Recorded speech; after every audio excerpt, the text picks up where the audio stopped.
Hello everyone, this is ICO Talk. My name is Yelena. Today my guest is Mr. Prakash Somosundram, who is responsible for strategy and corporate development of LaLa World. Good afternoon, Mr. Somosundram. Thanks for joining us. Hi, it's a pleasure. How are you doing today? Thank you.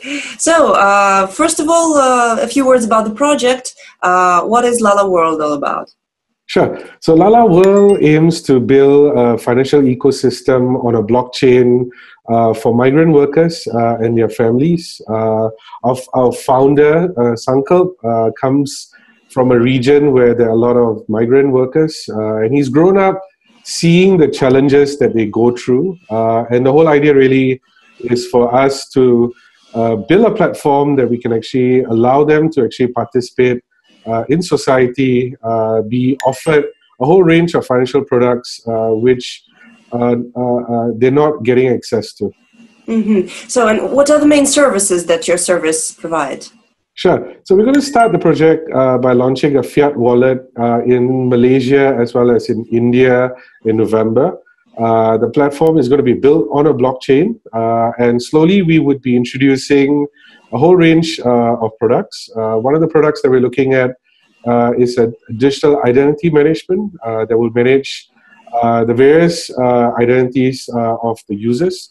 Then we'll introduce remittance. We will introduce peer-to-peer lending.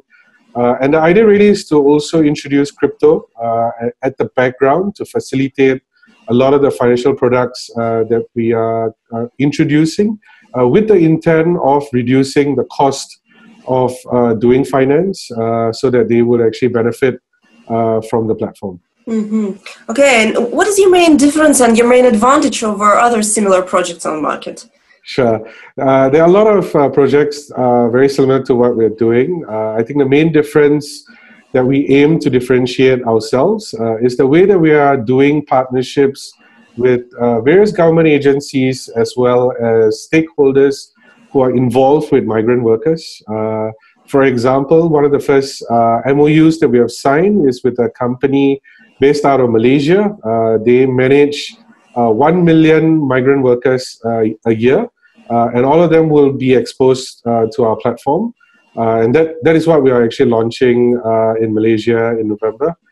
Similarly, we are currently striking up partnerships in Azerbaijan, in Turkey, as well as in CIS. And we'll be sharing those information as we finalize those agreements.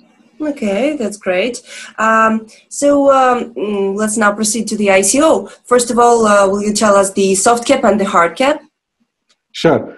So the hard cap for the project is going to be 150,000 Ether. We don't really have a soft cap. And what we're doing for the ICO, the actual ICO will happen in early January 2018 to early February 2018. In November, we actually start our pre-sale. We're going on a roadshow to Europe, to US, regionally in Malaysia and in Indonesia, as well as in Korea. So the idea really is to speak to institutional investors to explore how they can actually participate in our project, not only from an investment point of view, but also from a social impact point of view, how they can actually participate in a project like this to actually help the unbanked. And that's kind of how we have designed the entire project. Okay, and what for do you need the ICO? What are the key milestones of the roadmap? Sure. Like I mentioned, the first key milestone is for us to release the wallet in 2 big markets for us. Mm-hmm. The main reason why we're actually doing an ICO is to introduce a utility token. A utility token that would be used for fundraising. It would also be used to actually reward our users for participation. So if they come on board, they do a list of tasks that we require them. We will actually be issuing the tokens as a reward, and a reward that they can actually use within our ecosystem. With the institutional investors, what we're speaking to them is to actually use the tokens to actually support the ecosystem. So they can actually use the tokens to support CSR projects as well as to support peer-to-peer lending projects. So the utility token actually starts to serve the community in more ways than others. So it's a utility token. You don't pay dividends, yeah, as No. far as I got it. Mm-hmm. That's Okay. right, yeah. Okay. And now, please, a few words about the team of the project. Sure. So we've got a global team. Our founder, like I mentioned, is an ex-banker. He's originally from India, but he's a Singapore PR. He's been in Singapore for the last 7 years. After he left banking, he has been involved with a lot of fintech projects, both from an investment as well as a startup perspective. The last project that he worked on is called Instant Pay. It's a mobile wallet that's based in India, and is one of the more successful projects in the mobile wallet space in India. And that's kind of where he actually got a lot of inspiration for the LaLa World project. We have a development team that's based in India, as well as a blockchain team that's based in Dubai. Our tech team is based in Estonia. Our CTO is based in Estonia. And our advisors are based in the US. They're based in Korea. So it's a very global team. So we don't really see ourselves as a team that's based in Singapore. Right from day one, it's been a global team that's building a global product. And that's kind of how we've actually scaled the business. Okay, let's look a little bit on the negative scenario. If you don't get enough money, what will happen with the project, and how are the rights of investors protected in this case? Sure. So we're actually funded. We've raised money from private investors.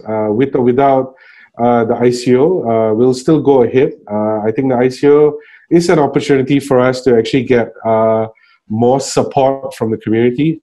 We believe that token holders who believe in the project also become brand ambassadors. They will promote the project in whichever capacity that they can. But with or without the ICO, we'll still go ahead with the project. I think the vision to actually support the ecosystem is there, and the support that we're getting from our partners has been very, very encouraging. So we'll definitely still go ahead with the project. Oh, that's great. What do you personally think about the perspectives of the ICO market in the world? Being based out of Singapore, it has been a very interesting year for the ICO market. We've seen teams from all around the world that have come to Singapore to actually run the ICO projects.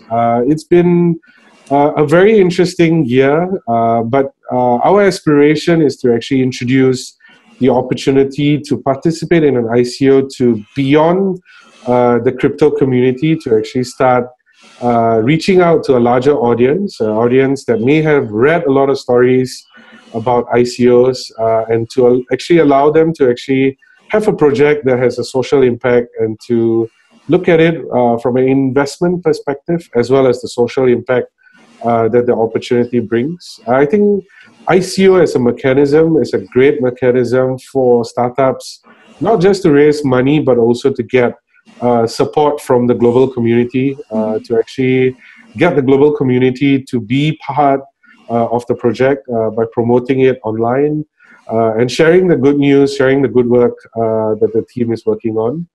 So we see it as a great opportunity to actually work with a global team. Okay.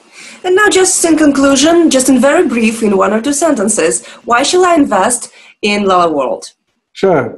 I think LaLa World is a great platform that aims to help the lives of migrant workers. There are 2 billion unbanked migrant workers all around the world. And our aim is to actually bring them into financial inclusion. Through the project, we also aim to improve their lives through various CSR initiatives that we're working on. It's going to be a global project. It's going to be a project where we'll be working with people all around the world. So it's a great opportunity to invest and also to participate in the growth and the impact that we're going to bring with this project. Okay, that's great. Then thank you very much for the interview and for being with us. Thank you very much, and look forward to your support in our project. Thank you. And I remind you that today my guest was Mr. Prakash Somosundram, who is responsible for strategy and corporate development of LaLa World. Thanks for joining us. Subscribe to our YouTube channel and watch more interesting videos. Bye-bye.